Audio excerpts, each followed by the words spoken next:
अक्सर आज़ादी या स्वतंत्रता संग्राम की कहानियों का ढांचा बहुत ही सीधा और स्पष्ट होता है। हाँ, बिल्कुल। एक तरफ अत्याचारी होते हैं जो हर मायने में क्रूर हैं, और दूसरी तरफ निस्वार्थ नायक होते हैं जो देश के लिए अपना सब कुछ दांव पर लगा देते हैं। और ऐसी कहानियां ये भरोसा दिलाती हैं कि अंत में हमेशा सच्चाई और न्याय की ही जीत होती है। सही कहा। ऐसा लगता है कि जैसे ही आज़ादी मिली सब कुछ जादुई रूप से ठीक हो गया। देखिए, ये एक बहुत ही आरामदायक नजरिया है।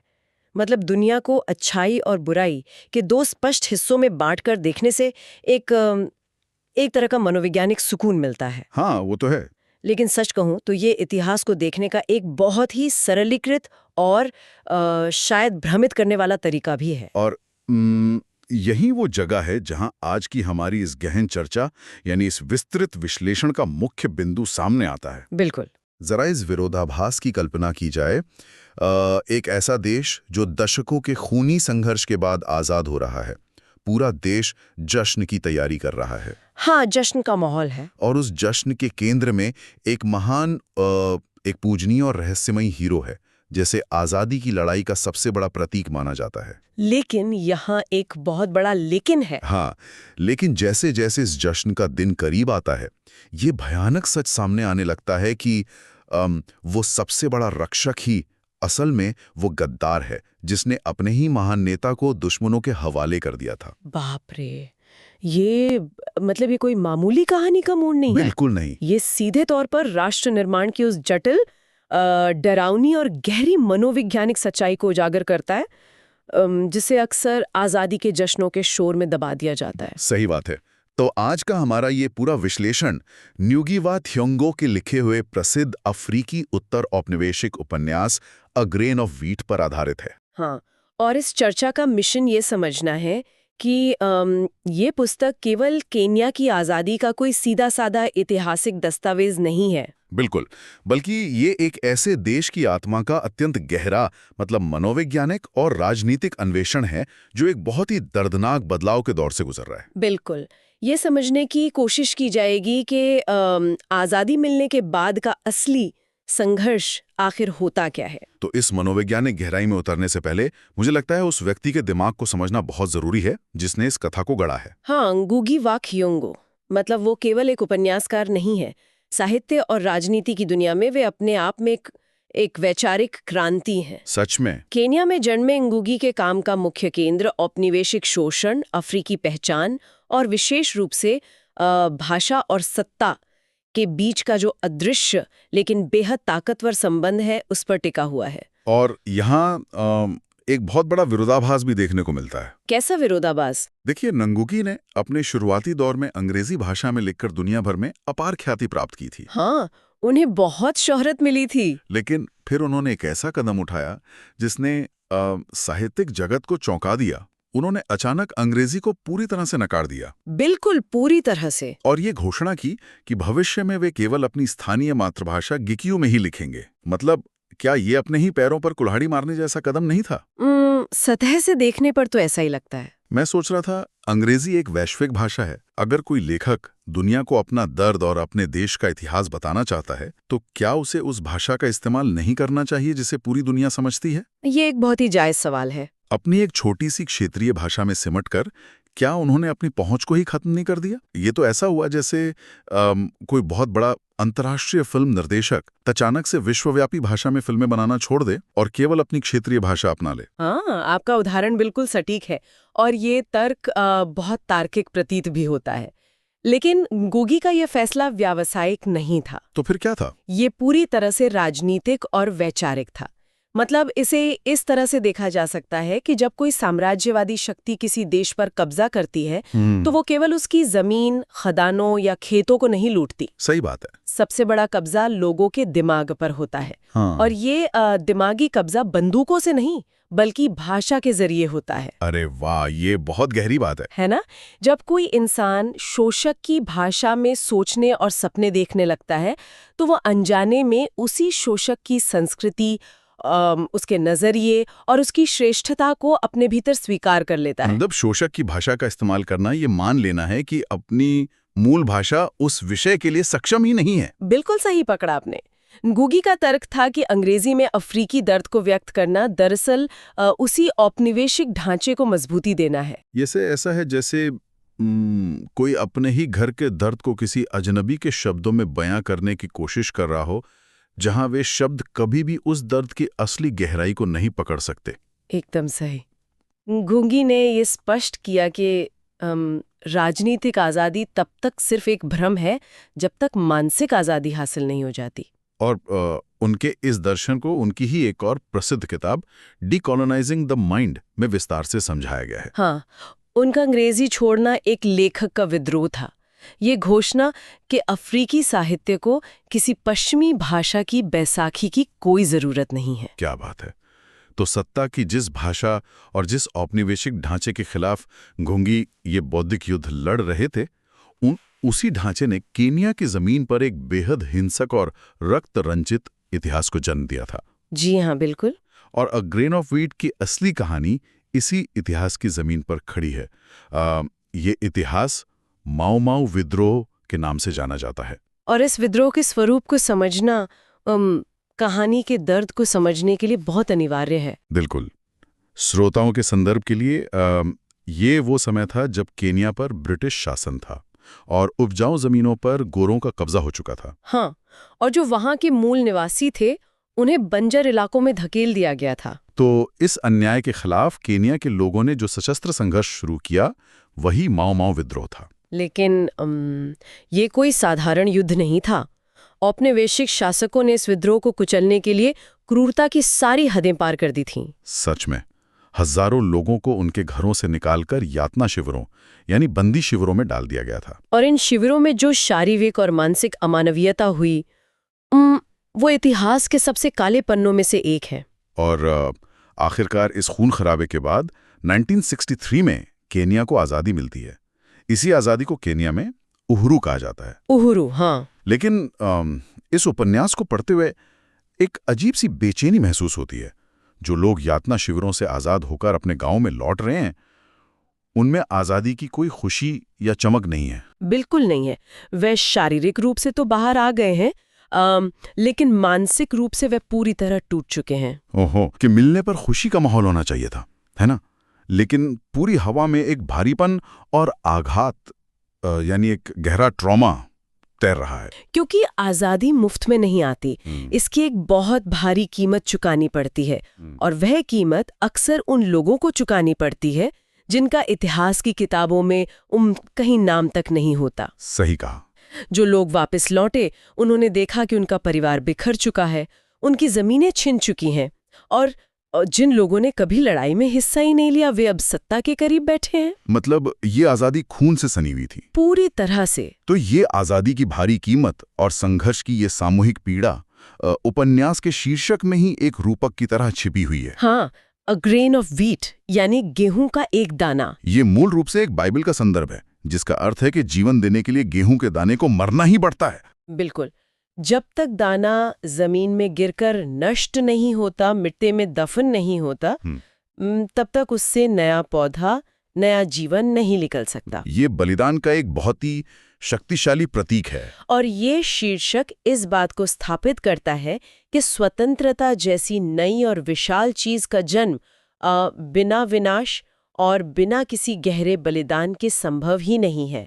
पुरानी मान्यताओं को मिटना ही पड़ता है। लेकिन यहाँ एक बड़ा सवाल उठता है। क्या? अगर स्वतंत्रता की फसल उगाने के लिए किसी गेहूं के दाने का मिट्टी में मिलना या बलिदान होना अनिवार्य है, तो इस कहानी में वो दाना असल में है कौन? बहुत अच्छा सवाल है। मैं सोच रहा था, क्या ये दाना कोई एक विशेष मसीहा है?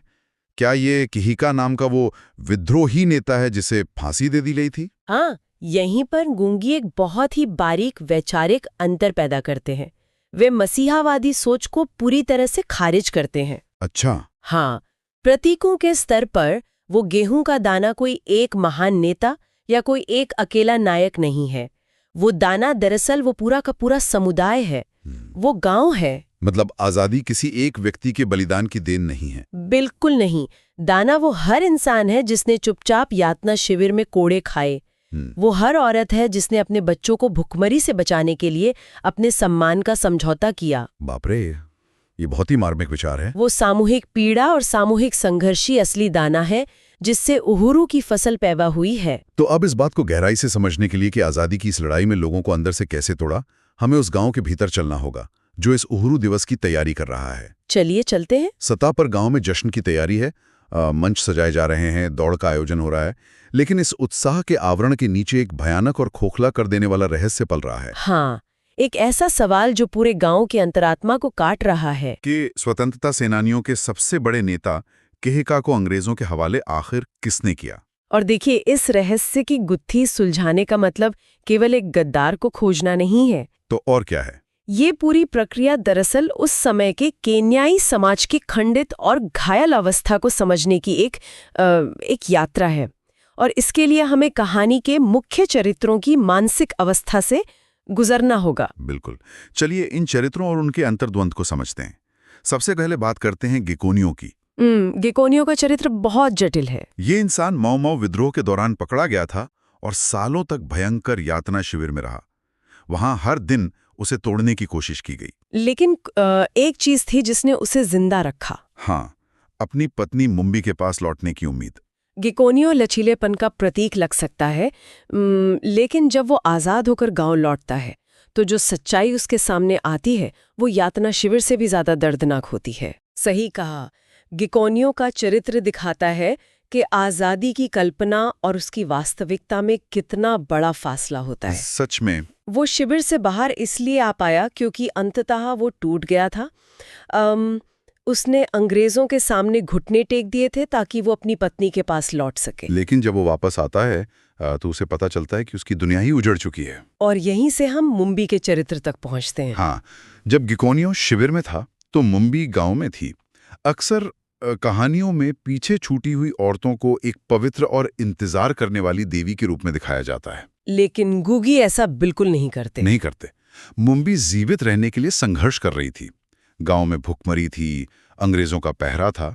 इसी दौरान वो करंजा नाम के एक व्यक्ति के साथ शारीरिक संबंध बनाती हैं और उसके बच्चे को जन्म देती हैं। और जब गिकोनियो लौटकर इस बच्चे को देखता है तो उसकी पूरी दुनिया भरभरा कर गिर पड़ती है। मुंबी की ये स्थिति युद्ध की एक बहुत ही कड़वी और अक्सर छिपाई जाने वाली सच्चाई को सामने लाती है। बिल्कुल, मुंबी कोई विलेन नहीं है और ना ही वो कोई देवी है।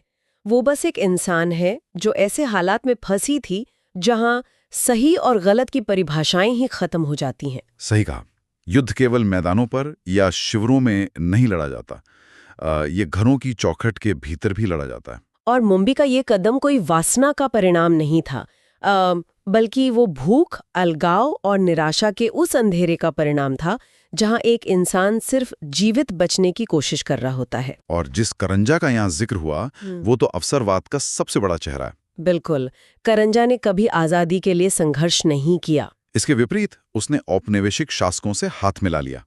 वो अंग्रेजों के लिए काम करने लगा और गांव वालों पर रोब झाड़ने लगा। लेकिन क्या करंजा को पूरी तरह से गलत ठहराया जा सकता है? मैं भी यही सोच रहा था। अगर कोई इंसान ये देख रहा है कि सामने एक बहुत बड़ी अजेय साम्राज्यवादी ताकत है जो लोगों को कीड़ों की तरह मार रही है, तो क्या अपनी जान बचाने के लिए उनके साथ खड़ा हो जाना मानव स्वभाव की एक बहुत ही स्वाभाविक और व्यावहारिक प्रतिक्रिया नहीं है? ये एक बहुत ही असहज करने वाला लेकिन जरूरी सवाल है। हाँ, करंजा का मानना था कि गोरे लोग कभी केन्या छोड़कर नहीं जाएंगे।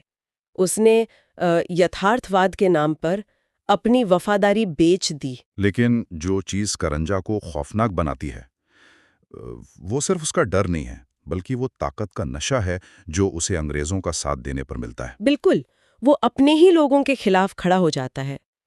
करंजा जैसे लोग हर सत्ता परिवर्तन में मौजूद होते हैं। वे कभी बलिदान नहीं देते, लेकिन हर व्यवस्था में जीवित रहना और सत्ता का फायदा उठाना अच्छी तरह से जानते हैं। लेकिन इन सब चरित्रों के बीच जो सबसे जटिल और सबसे बड़ा चरित्र खड़ा होता है वो है मूगो, हाँ, से बड़ा हीरो है।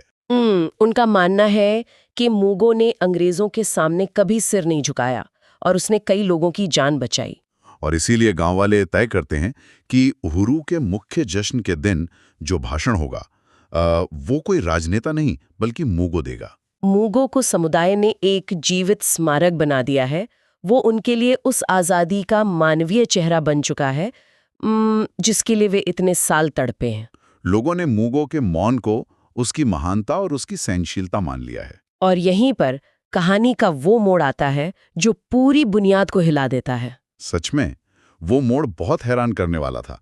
जिस इंसान को रक्षक मानकर पूरा समुदाय अपना सिर झुका रहा है, असल में उसी रक्षक के हाथों पर उनके अपने सबसे बड़े नेता किहिका का खून लगा है। मुगो ही वो गद्दार है जिसने किहिका की जानकारी अंग्रेजों को दी थी। जब ये तथ्य सामने आता है तो ये किसी झटके से कम नहीं है। ये ऐसा ही है जैसे किसी मंदिर में रखी जिस मूर्ति की लोग पीढ़ियों से पूजा कर रहे हो, अचानक पता चले कि उस मूर्ति की नींव में ही सैकड़ों निर्दोषों की हड्डियां दबी हैं। बिल्कुल। मैं सोच रहा था, मुगुगी ने एक स्थापित पूजनीय हीरो को गद्दार क्यों बनाया? क्या ये केवल पाठकों को चौंकाने के लिए था? नहीं, ये कोई सस्ती कहानी की चाल नहीं है। ये उपन्यास की सबसे बड़ी वैचारिक जीत है। वो कैसे?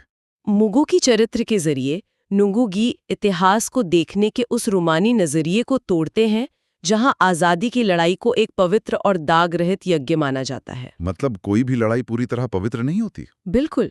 सच्चाई ये है कि कोई भी आजादी की लड़ाई पूरी तरह पवित्र नहीं होती। मुगो ने किहिका को इसलिए नहीं पकड़ाया क्योंकि वो कोई शातिर खलनायक था। उसने ऐसा इसलिए किया क्योंकि वो डर गया था। हाँ, वो सिर्फ एक शांतिपूर्ण जिंदगी जीना चाहता था और किहिका के उसके जीवन में आने से उसे अंग्रेजों का खौफ सताने लगा था। मुगो ने खुद को बचाने के लिए किहिका को अंग्रेजों को सौंप दिया और बदले में इनाम की उम्मीद की। लेकिन वो इनाम उसके लिए एक अभिशाप बन गया। मुगो का मौन उसकी महानता का मौन नहीं था। वो उस अपराध बोध का, उस ग्लानि का मौन था जो उसे हर रात अंदर ही अंदर खा रहा था। जब लोग उसे हीरो कह रहे थे तो हर तारीफ उसके लिए कोड़े की तरह थी। और यही नैतिक अस्पष्टता इस कहानी की आत्मा है। यहाँ ये तय करना मुश्किल हो जाता है कि कौन पूरी तरह से सही है और कौन गलत। बिल्कुल। गिकोनियो ने अपनी पत्नी के लिए शपथ तोड़ दी, मुंबी ने एक गद्दार के साथ संबंध बनाए और मुगो ने अपने ही नेता को बेच दिया। ये उपन्यास स्पष्ट करता है कि अंग्रेजों के साथ जो युद्ध था वो तो बाहर लड़ा जा रहा था, लेकिन एक और युद्ध था जो अपनों के ही बीच, अपने ही अंदर लड़ा जा रहा था। ये अपनों का अपनों के साथ विश्वासघात है। और इसी विश्वासघात से जुड़ा है मुक्ति का विचार। मुगो पूरी कहानी में इस भयानक राज के बोझ तले कुचला जा रहा है। लेकिन अंत में जब वो आज़ादी के उस जश्न में मंच पर चढ़ता है, जहां उसे एक हीरो की तरह भाषण देना था, वो कुछ ऐसा करता है जो किसी ने सोचा नहीं था। हाँ, वो पूरे गांव के सामने अपना गुनाह कबूल कर लेता है। वो जानता है कि इस सच के बाहर आने का मतलब उसकी मौत है, लेकिन फिर भी वो बोलता है। ये दृश्य ये सोचने पे मजबूर करता है कि असली आज़ादी क्या है? सही कहा। क्या अंग्रेजों का चले जाना आज़ादी थी या मुगों का उस अपराध बोध के पिंजरे से आज़ाद होना असली मुक्ति थी? मुगों का वो कबूलनामा ही इस उपन्यास का सबसे शक्तिशाली क्षण है। वो सच बोलकर आखिरकार अपनी आत्मा को आजाद कर लेता है। सच में शरीर भले ही नष्ट हो जाए, लेकिन उसकी आत्मा उस दिन उहरू का सही अर्थ समझ पाती है। मुक्ति सिर्फ बेड़ियों के कटने में नहीं है, मुक्ति अपने अंदर के उस अंधकार का सामना करने में है जिसे इंसान दुनिया से छिपा कर रखता है। बहुत ही गहरी बात है। और इस जटिल मनोविज्ञान को दर्शाने के लिए नुगुई जिस तरह से कहानी को कहते हैं वो भी बहुत अनोखा है। यातना शिविर में चली जाती है और फिर किसी चरित्र के बचपन में पहुंच जाती है। क्या ये बार बार आगे पीछे जाने वाली शैली केवल एक प्रयोग है या इसके पीछे उस समाज की कोई सच्चाई छिपी है? ये शैली अपने आप में एक बहुत बड़ा संदेश है। अच्छा। हाँ, देखिए, जब कोई इंसान या कोई पूरा समाज एक बहुत बड़े आघात या ट्रॉमा से गुजरता है तो उसका दिमाग चीजों को एक सीधी रेखा में याद नहीं रखता। हाँ, आघात यादों को खंडित कर देता है। बिल्कुल। वर्तमान में हो रही कोई सामान्य सी घटना, जैसे कोई गंध, किसी के चलने की आवाज, अचानक उस इंसान को अतीत की किसी दर्दनाक स्मृति में खींच ले जाती है। मतलब न्युंगी की ये गैर रेखीय कथा शैली दरअसल उस आहत समाज के दिमाग का एक अक्स है। एकदम सही। ये दिखाती है कि भले ही देश को आजादी मिल गई हो, लेकिन लोग अभी भी मानसिक रूप से अतीत के उन शिविरों में ही कैद हैं। और हर चरित्र के नजरिए से कहानी दिखाने का मतलब ये है कि इतिहास में सच्चाई कभी भी एक तरफा नहीं होती। मुगो का अपना सच है, करंजा का अपना सच है और मुंबी का अपना। और जब तक इन सभी खंडित सच्चाइयों को एक साथ नहीं जोड़ा जाता, तब तक इतिहास की पूरी तस्वीर कभी नहीं उभर सकती। इसी कारण से मुझे लगता है इस उपन्यास को कई अलग-अलग दृष्टिकोणों से जांचा और परखा जाता है। हाँ, अगर इसे उत्तर औपनिवेशिक दृष्टिकोण से देखा जाए तो ये उस क्रूर साम्राज्यवादी व्यवस्था की आलोचना है जिसने एक पूरी संस्कृति की जमीन और उसकी आत्मा को कुचलने का प्रयास किया। और अगर इसे नैतिक दृष्टिकोण से देखा जाए तो ये उन असहज सवालों का एक दस्तावेज है जो युद्ध की नैतिकता पर उठते हैं। बिल्कुल, ये पूछता है कि क्या एक महान उद्देश्य के लिए किए गए क्रूर काम सही ठहराए जा सकते हैं? और क्या केवल जिंदा रहने की चाहत में किया गया विश्वासघात अक्षम्य अपराध है? और शायद सबसे प्रासंगिक है इसका राजनैतिक दृष्टिकोण। ये सिर्फ अतीत का दस्तावेज नहीं है, ये भविष्य के लिए एक बहुत बड़ी चेतावनी है। हाँ, नुगुगी ये स्पष्ट कर रहे थे कि गोरे शासकों के चले जाने मात्र से व्यवस्था नहीं बदलती। बिल्कुल नहीं। अगर वही दमनकारी सत्ता, वही भ्रष्टाचार और वही स्वार्थ अब नए काले नेताओं के हाथ में आ गया है तो फिर आजादी का मतलब ही क्या रह गया है? यही वो निष्कर्ष है जिस पर यह पूरा विश्लेषण आकर ठहरता है। अ ग्रेन ऑफ व्हीट एक बहुत ही कटु लेकिन सत्य बात स्थापित करता है कि स्वतंत्रता को एक राजनीतिक घटना या सत्ता का हस्तांतरण भर नहीं है। हाँ, ये एक सतत, पीड़ादायक और गहरी मानवीय प्रक्रिया है। बिना अपने घावों को स्वीकार किए, बिना अपनी कमियों का सामना किए और बिना सच्चे प्रायश्चित के कोई भी समाज कभी भी पूर्ण रूप से स्वतंत्र नहीं हो सकता। और ये उपन्यास केवल केनिया की कहानी नहीं रह जाता। ये दुनिया के किसी भी उस समाज का दर्पण बन जाता है जिसने आज़ादी के लिए खून बहाया है और फिर उस आज़ादी के बाद अपने ही अंदर के संघर्षों से जूझ रहा है। बिल्कुल सही कहा आपने। तो इसी वैचारिक गहराई के साथ इस चर्चा को एक अंतिम विचार के साथ यहीं विराम दिया जा सकता है। श्रोताओं के लिए सोचने वाली बात है कि स्पष्ट हो गया कि जीवन और स्वतंत्रता देने के लिए गेहूं के दाने को मिट्टी में मिलकर मरना पड़ता है। हाँ, कई लोगों ने वो बलिदान दिया। लेकिन क्या होता है जब वो आज़ाद राष्ट्र खड़ा हो जाता है? अक्सर सत्ता की कुर्सियों पर वे लोग कब्जा कर लेते हैं जो संघर्ष के दौरान हमेशा किनारों पर खड़े रहें या जो सीधे तौर पर शोषकों के वफादार थे। जैसे कि करंजा। बिल्कुल, जब करंजा जैसे अवसरवादी उस आज़ादी का फल खाने लगते हैं जिसकी कीमत मुगोया या गिकोनियो जैसों ने अपनी आत्मा देकर चुकाई है, तो क्या वो संघर्ष वास्तव में खत्म होता है? ये एक बहुत ही गहरा सवाल है। या फिर आज़ादी मिलने के बाद असली लड़ाई सिर्फ अपना चोला बदल लेती है और वो नया युद्ध पहले से कहीं ज्यादा खतरनाक होता है? ये सवाल किसी भी आज़ाद समाज की आत्मा को झकझोरने के लिए काफ़ी है। जी हाँ, इस विस्तृत और गहरी यात्रा में शामिल होने के लिए धन्यवाद। अगली बार एक नए विषय और नए विचारों के साथ फिर से मुलाकात होगी।